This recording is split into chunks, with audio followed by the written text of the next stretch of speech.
Welcome, Gemini, Sun, Moon, and Rising, to your November 2025 horoscope. I'm Sarah at Life with Training Wheels, where I utilize a Western Tropical Zodiac Astrology, whole sign house system, and other tools to help guide you on your journey of self-discovery and self-empowerment.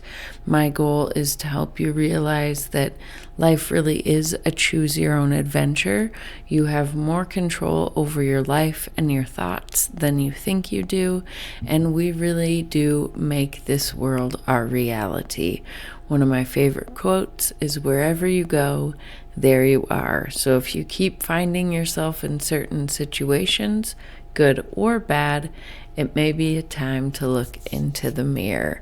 If that sounds like something you want to stick around for, a vibe that you can vibe with, then I encourage you to stick around. If this is your first time finding me, thank you for joining me, and I hope you'll stay. If you are returning, thank you so much for returning. Either way, if you could go ahead and engage with this video in some way, like, subscribe, comment, anything like that, it will help my tiny channel grow, and I greatly appreciate it. A little bit of housekeeping before we get into today's astrology. I do have a Your First Astrology course going on right now. It's a 6-week course. I've only emailed out the first course, or the first week's module, and that module is about just learning how to pull up your natal chart, as well as I walk through several tools, several different free websites and an app that I use on my phone as an astrologer, and what I get out of it. Then the other weeks are going to be talking about, how the astrology wheel is set up, what all the little glyphs mean. We're going to look at houses, signs, planets, how to put them all together and read them together, and then look at your rising, moon and sun sign. And then from there, I'm gonna teach you how to take videos like this, or more general collective videos, and apply it to your own astrology chart. So this is a beginner's astrology course. You don't need any experience to join, and that is going on now. And I just email out the videos, and then you email back questions, and then from there we can do another video specifically answering the questions, or whatever we need to do. This class is yours, not mine, so I want you to get the most out of it. I'm also trying to start a Patreon membership that is kind of like a getting to know yourself better monthly membership, where each month I'm going to be teaching a different topic of your natal chart and what it might mean for you, different placements and elements and things like that. And so each month you would get a 20-minute reading on your natal chart, so it's on that topic. So it's kind of, like I said, a getting to know you better monthly subscription. I hope you'll join me for either of those, and the links for those will be in the description box below. And if you're not interested in those but do want to help me in my growth of this channel, as well as this does take a lot of time, there is a link to just simply buy me a coffee. Anything you can contribute or want to donate, I would again be so grateful. Okay, so anyway, let's start getting into the astrology. So if you haven't seen, I have done a collective reading for this month's astrology, and I will link to it right here. I highly recommend you watch that before you watch this, simply because there are a few things that I'm not going to be repeating. The main thing is that Jupiter, Saturn, Neptune, and Pluto are only moving 1 degree, or not even an entire degree, this whole month. They're staying within the same degree. So what I do in that collective reading is I look at those particular degree points and look up and read the Sabian symbol meanings for those.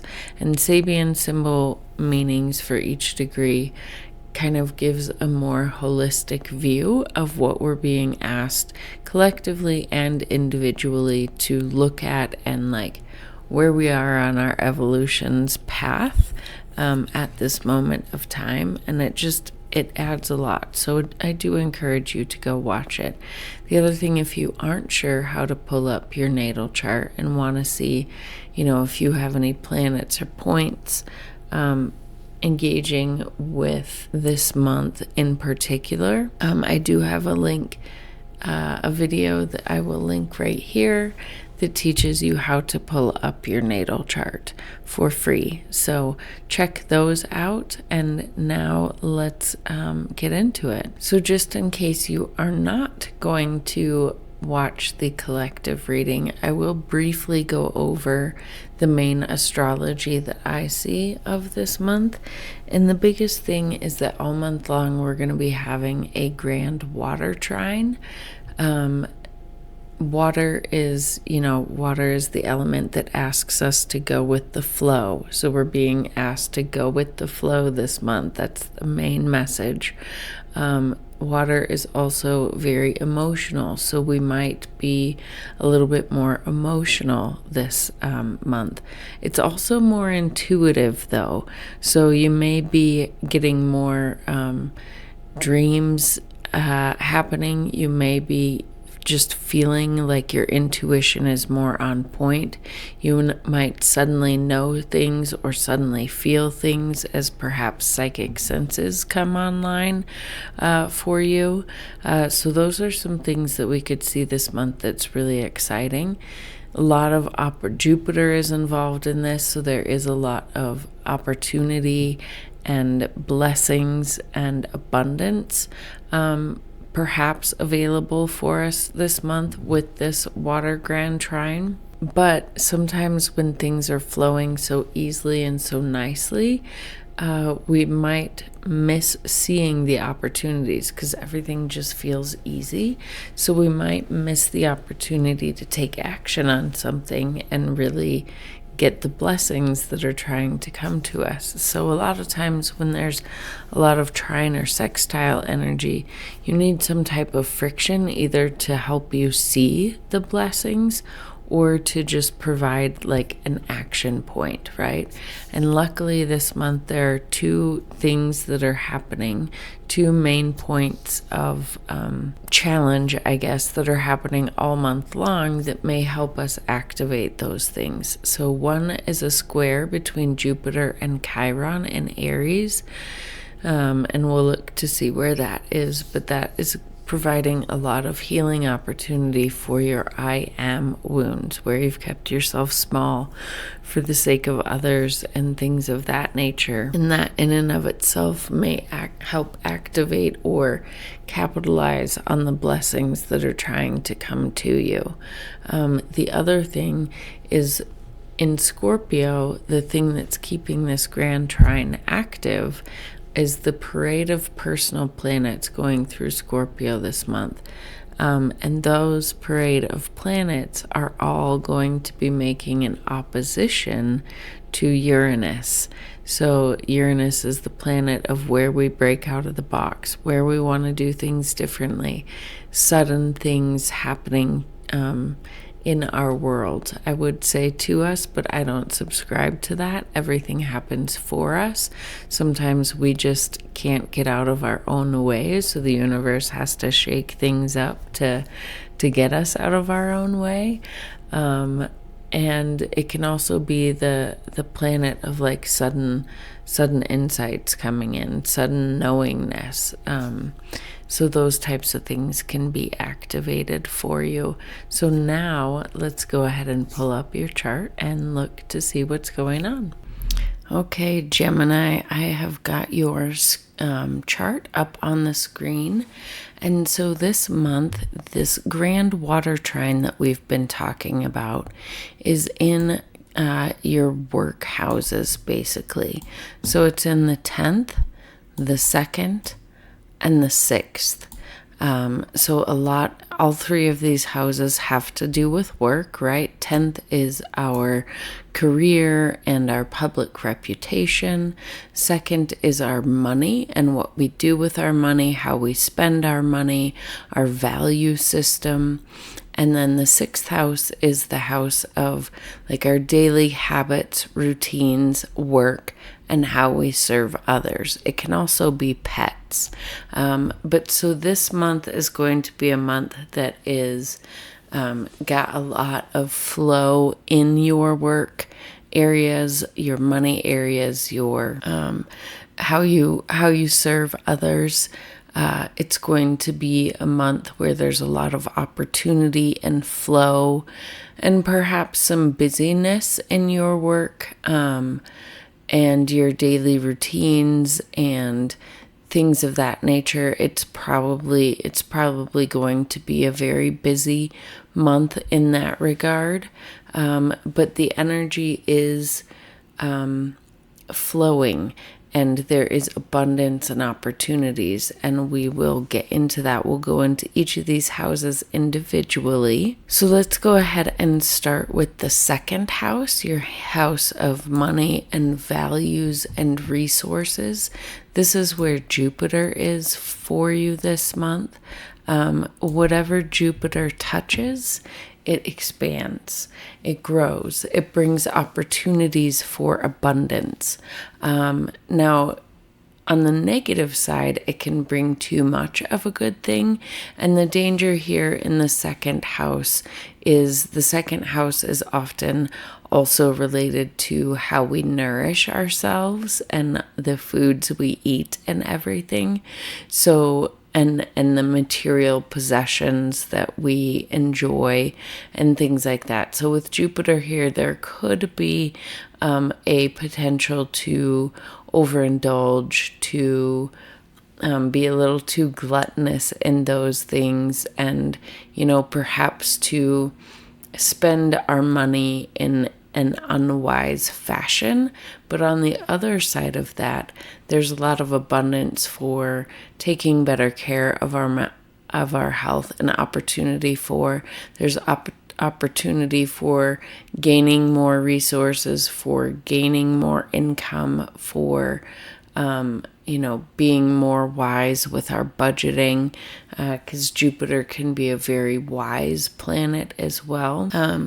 But with Jupiter here, there does indicate that there are a lot of like financial opportunities and value and material resource opportunities for you.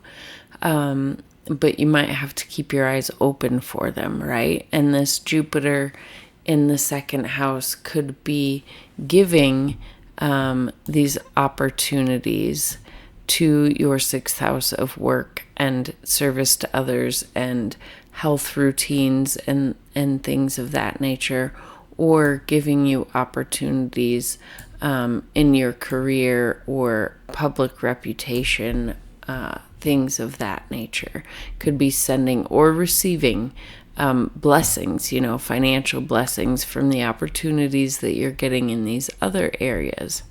The only other thing I'd like to say about the 2nd house is anytime there are planets going through this house and where there's a big focus on this house, I do like to guide people just to take a second to do an evaluation on their value system, because a lot of times, and we all get trapped into this, we say that we value certain things and, these are the top things I value. But then when you take a moment and actually look at where you're spending your time and where you're spending your money, they don't align with what you say your values are. So that could be a good exercise for you this month, as Jupiter in particular is transiting through there. Okay, so now let's go ahead and look at your 6th house of daily habits, health, routines, and work, and how you serve others. So this is where Scorpio is. So this is where a lot of the activity is happening, it is Scorpio season after all. But the parade of planets that's going through here, like I indicated, is what is keeping this Water Grand Trine active all month long. So at the beginning of the month, on November 4th, we saw that Mars was the planet that was keeping this Grand Trine active, and that could have been bringing a lot of drive and motivation and willpower at the 29th degree, perhaps to finish up projects, to finally let go of any habits or routines that weren't serving you, or to just dig for the truth of, because Scorpio wants to dig for the truth of things, dig for the truth of, how you need to engage with your health, or how you need to engage with work, things like that. And then the sun is going to be moving here later this month. When the sun engages with this Grand Trine, it's going to shine a light on everything, right? It's already shining a light on your work habits and routines, and if there's anything in your daily routine that needs adjustment or anything like that, the sun here, or your health habits, the sun is putting a focus on that for you this month. But at the at the end degrees, when it is engaged in this Grand Trine, it's also going to be highlighting what's going on in your career and in your money situation. It's going to be working and flowing with that energy. And then we will have Mercury retrograding back into Scorpio, engaging with this Water Grand Trine. So Mercury in Scorpio, Mercury retrograde especially, of course brings all the things with Mercury retrograde, like miscommunication, potentials for plans to, especially travel plans, to not go as planned, technology, like your computer to not work, your cell phone to be wonky, and things of that nature. But in Scorpio, Mercury retrograde really likes to go deep. Scorpio is already an internal energy, and then Mercury retrograde is an internal mental energy. So we're really going to be diving deep into like our psyche and things like that. And this might be a good time to evaluate why you have the habits, the health habits, the work routines that you do, what you need to change about your daily, how you go about your day to better fill your own cup before you're filling other people's cups. Things like that could be coming up. And, it's going to be with this Grand Trine, the focus might be more related to your career and your money and your value system, making sure that they all do align. So that's kind of neat that you'll get an opportunity for that. Venus will be moving up here as well, which when it engages with this Grand Trine, right, Venus kind of represents our relationships, our love and finances, basically. So there could be opportunities for better working relationships, more smoothness in your daily routines, or perhaps financial opportunities coming. So that could be exciting. Look out for when that is going to happen, and be open to opportunities. And if they do arrive, especially during this time period, act on them.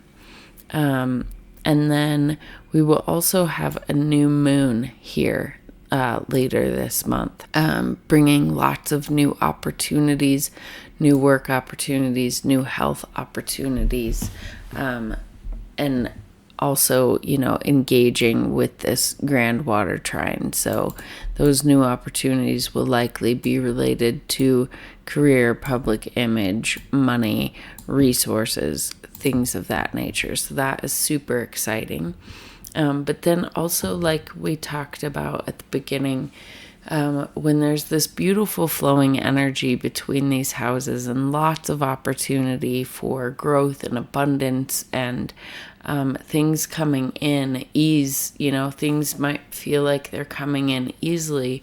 Well, if you don't seize the opportunities, you're going to miss them. So you might need a little bit of friction in order to kind of wake you up to the opportunities that are there. So the friction is coming from this square that Jupiter has all month long to Chiron and Aries in your 11th house. So Chiron and Aries is our wounded I am, right? For everybody, it is this place where we have kept ourselves small for the sake of others.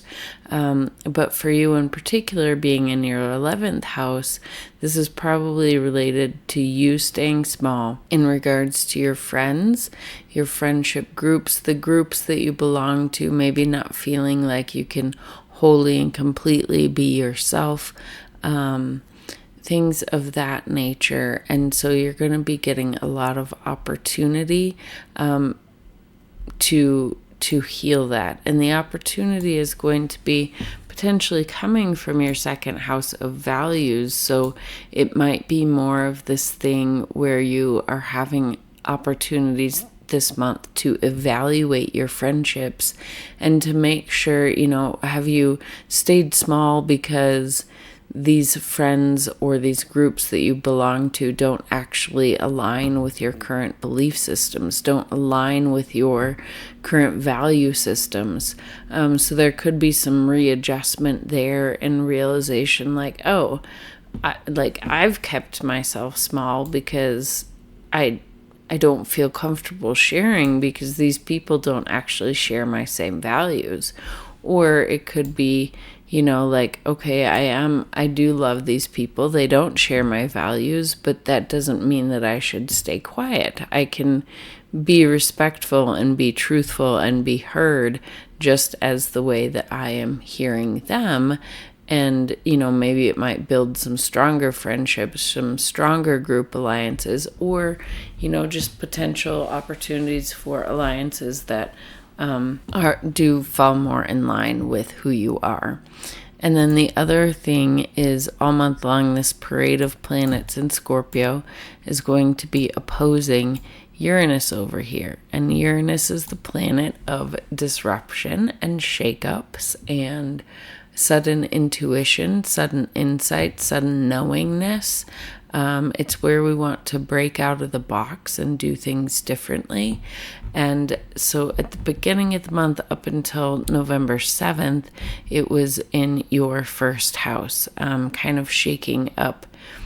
Really, the first house can really be anything in your life, shaking up just kind of you at your core. But in the later, after the 7th, Uranus will have retrograded back into Taurus, into your 12th house. So this could bring sudden insights, intuitions, shakeups in 12th house matters. So this could be sudden insights regarding self-sabotaging behaviors that you've had, right? The 12th house is can be considered the house of self-undoing. So this is where we store a lot of our subconscious patterning that runs our lives that we don't know it does until we become aware of it. And then we can see like, oh, I've had this pattern. It developed at this point, but it no longer is keeping me safe from anything and actually holding me back. And so this can be a good time to realize those things and to begin to let them go, shake them up, get rid of them. It could also be, perhaps there's opportunity. This is also the house of those things that are not seen in society. So like jails and rehab centers and spiritual retreat centers and, like monasteries and things like that. So there might be some sort of opportunity for you there. With self-sabotaging behaviors. It could be, kicking an addiction or something like that to the curb. So there's going to be a lot of opportunity for that subconscious stuff to come to the surface. You could also, this is literally our rest and relaxation. So with all this focus on work, this opposition to the 12th house could just bring up like, yes, I need to change these things, but I need to rest as well. If I don't rest, I'm not going to be successful in all these things, right? It can also be like literally your dream time. So you might really want to pay attention to what dreams you're having. There might be messages coming through to you this month in your dream time. So that is really it for the Water Grand Trine and what's going to kind of get us to act on the opportunities that are coming to us. The other things this month, on the 4th here, so going back in time, Mars moved into Sagittarius. And then on the 5th, we had a full moon in Taurus in your 12th house. So you could go back and watch my Taurus full moon video. It's not by sign, but there is a lot of good information in there that you can apply to, what we just talked about, what this house means for you. So listen to it with that in mind. On the 7th, Uranus went retrograde back into Taurus like we just discussed. On the 9th, Mercury turned retrograde in Sagittarius. And then on the 18th, it is going to move into Scorpio. And then on the 29th, so at the end of the month, it will turn back direct. And then Jupiter on the 11th, so 2 days ago, turned retrograde in your 2nd house. And when Jupiter turns retrograde, all retrograde planets bring the energy more inward. But with Jupiter turning retrograde, it can also highlight past opportunities that we may have missed.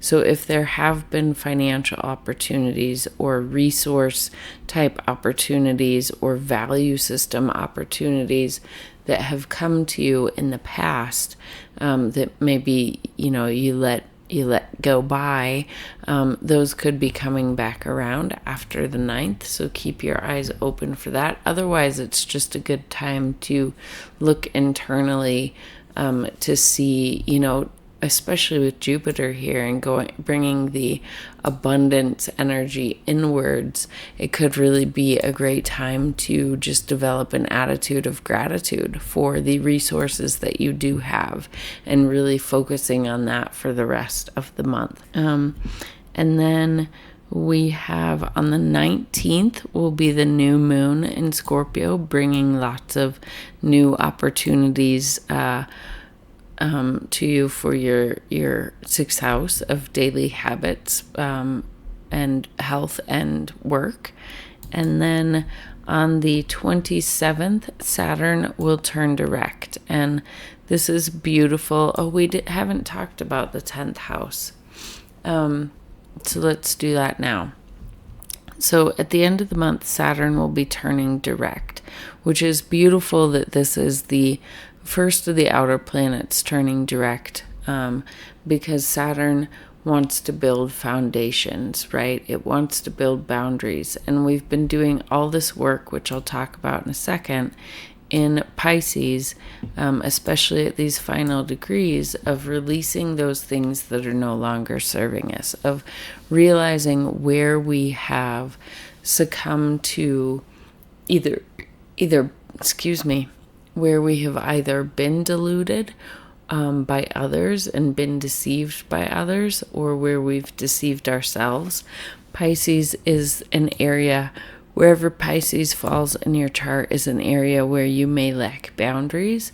So you may lack boundaries in your career, in your public reputation. You may either put people first, or you may be so empathic that you don't fully understand like what your responsibilities versus other people's responsibilities are. That may be something that you struggle with, maybe taking on too much when you could delegate. So, Uranus or Neptune has been working with you here since 2011. So Neptune is the planet of like dreaming, big dreams, like idealistic. Like if I could have everything I want, this is what I would want. So it's really a beautiful energy to have, but it also can be where we get a little delusional and see things with too many rose-colored glasses, which isn't good. So Saturn has been here the last 2.5 years to kind of help guide you on knowing and discerning what's real and what's not, especially in regards to your career, and building boundaries where you need to have boundaries. But sometimes when we lack an energy, we can actually go the opposite and have too many walls or too many, right? The Pisces energy, you can overcompensate and just build up wall after wall after wall, kind of like as a self-protection mechanism. So if that's the case, then Neptune has been working with Saturn to tear down some of those walls and instead build healthy boundaries.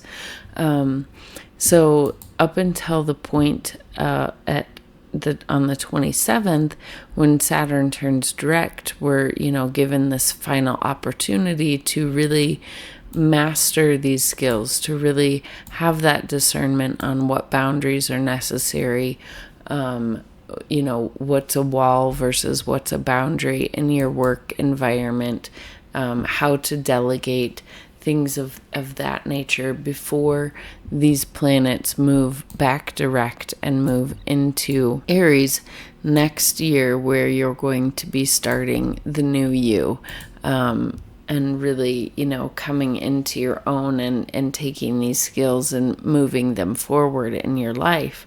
But so the 10th house, and these planets, Saturn and Neptune, are going to be getting a lot of opportunities to work on these skill sets of discernment and what's mine and what should be yours, and things of that nature in your career. So that is exciting, and that really is the month of November for you. I would love to have you comment below with how you're feeling this energy so far in November. If you are feeling the flow and abundance and seeing opportunities, there are a lot of challenges this month with that opposition to Uranus and the square to Chiron. So, it can be a little bit of a touchy month, but there should be lots of abundance sprinkled in here as well, keeping everything flowing with ease. So comment below with how it's going for you. And then I also am a little bit late on them this month because I'm in the middle of a move. That's why my space behind me is blank. But I do try to post the daily astrology as a short every day as well. Sometimes a longer video if there's more going on. I have missed several days, so I am trying to catch up by doing an astrology in review, which is also fascinating to look at what the astrology was and remember what happened that day and see if it aligns at all. But so I'm hopefully going to be catching up on that. But going forward, that is something that I am trying to do on a daily basis. So keep your eyes open for that. Otherwise, I hope to see you back here next month. Check the description box below for all my current offerings and all the other things that I've got going on.